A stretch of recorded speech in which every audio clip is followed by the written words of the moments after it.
Bonjour les petits loups, je vais vous lire un texte et ensuite je vais vous poser des questions. Le sac à dos. Ce soir, Elisa prépare ses affaires pour aller dormir chez sa copine. Elle prend son sac à dos et commence à y mettre des vêtements. Un pyjama chaud, une culotte rayée, son pantalon rouge, sa robe neuve, son collant noir et une belle ceinture. N'oublie pas ta brosse à dents, dit maman. Ça y est, mon sac est prêt, répond Elisa. Maman s'approche, elle soulève le sac en s'écriant « Comme il est lourd! Mais qu'est-ce que tu as mis dans ce sac ?»« Les haltères de papa. C'est pour ma copine, je la trouve un peu maigre. Elle a besoin de faire un peu de musculation, » répond Elisa d'un air très sérieux. « Alors, bonne musculation, » dit maman. Quels sont les deux personnages de l'histoire, présents dans l'histoire? Elisa et sa maman. Oui. Que fait Elisa? Elisa prépare ses affaires pour aller dormir chez sa copine.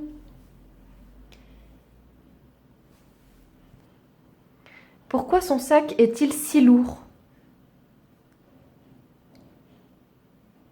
Oui, parce qu'elle a mis des haltères dans son sac. Les haltères, ce sont des gros poids pour faire de la musculation. Trouve dans le texte les 5 vêtements qu'Elisa a mis dans son sac. Mets sur pause pour trouver, car je vais donner maintenant la correction. Donc, elle prend son sac à dos et commence à y mettre des vêtements. Un pyjama chaud, une culotte rayée, son pantalon rouge, sa robe neuve et enfin son collant noir. Alors à votre avis, Elisa, elle va dormir combien de nuits chez sa copine? Est-ce que comme moi, vous pensez qu'elle va y rester une seule nuit? Oui, moi je pense ça. Pourquoi? Parce que tous ces vêtements sont au singulier. Elle ne prend qu'une seule culotte rayée.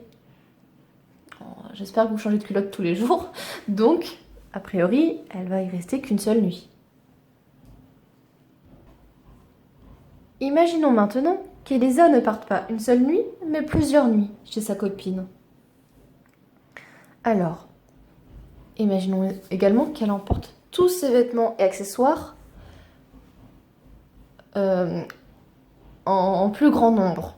D'accord? Donc, ces groupes nominaux vont être au pluriel, parce qu'il y en aura plusieurs pyjamas. Donc ça va donner quoi? Par exemple, elle prend son sac à dos et commence à y mettre des vêtements. Plusieurs pyjamas chauds. Est-ce que ça va comme ça? Non, il faut le S, parce qu'il y en a plusieurs. À l'oral, on n'entend pas du tout la différence. Pyjama chaud, pyjama chaud. Seul à l'oral, le déterminant change. À l'oral. Un pyjama chaud, plusieurs pyjamas chauds.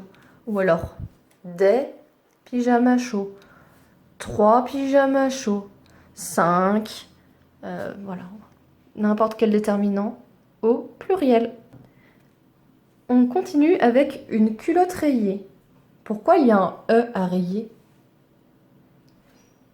Oui, parce que culotte est au féminin. Enfin, on dit une culotte, c'est féminin. Donc rayé prend un E. Si c'était un pyjama rayé, il n'y aurait pas ce E. C'est la marque du féminin. Alors mettons une culotte rayée au pluriel cette fois, pour qu'il y en ait plusieurs dans son sac à dos. Ça pourrait être par exemple des culottes rayées, 3 culottes rayées, plusieurs culottes rayées. À la fin de rayer, qu'est-ce qu'il faut? Alors on garde le E parce que ça reste du féminin, mais on rajoute un S parce qu'il y en aura plusieurs maintenant. On continue Son pantalon rouge s'il y en a plusieurs. Par exemple, ses pantalons rouges.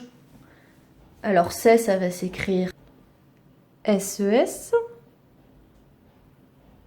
Voilà, ça commence par la même lettre que son. C'est le sien, ce sont les siens. Ses pantalons rouges.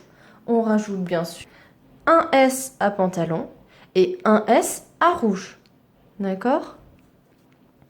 Le nom commun pantalon et l'adjectif rouge, tous deux prennent un S au pluriel. De la même sorte, sa robe neuve, ça va devenir ses, robe avec un S et neuve avec un S aussi. Ses collants noirs, c'est collant avec un S et noir avec un S. Imaginons maintenant que ces robes neuves soient de couleur noire. Alors ça va donner ces robes au pluriel et noir. Qu'est-ce que je rajoute? Alors robe, c'est du féminin. Donc noir va prendre la marque du féminin, le E. Et on en veut plusieurs, on veut ces robes noires. Donc il faut aussi la marque du pluriel, un S.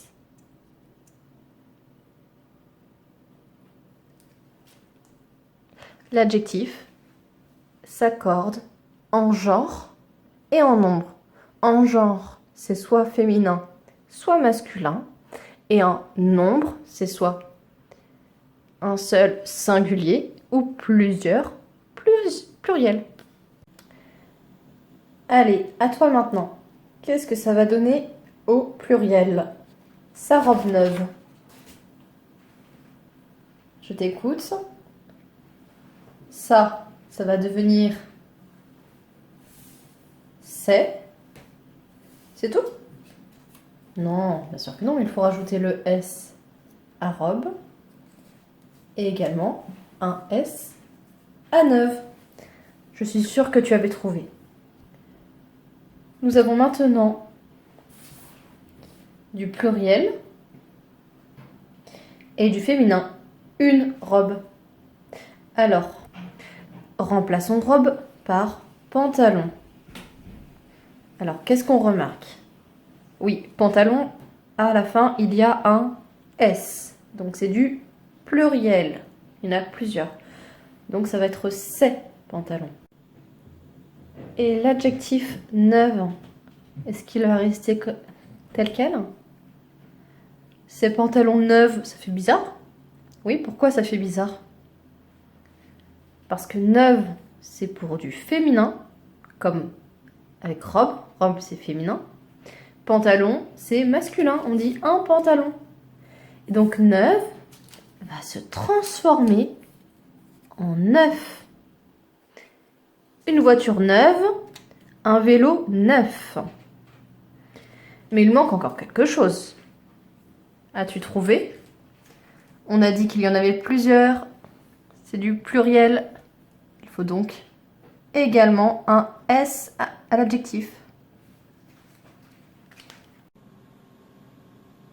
À retenir, quand il y en a un seul, c'est au singulier, bien sûr, pas de S. Quand il y en a plusieurs, c'est au pluriel. Tous les mots du groupe nominal, que ce soit les noms communs et les adjectifs, prennent un S. Et les déterminants, eux, bien sûr, sont au pluriel également.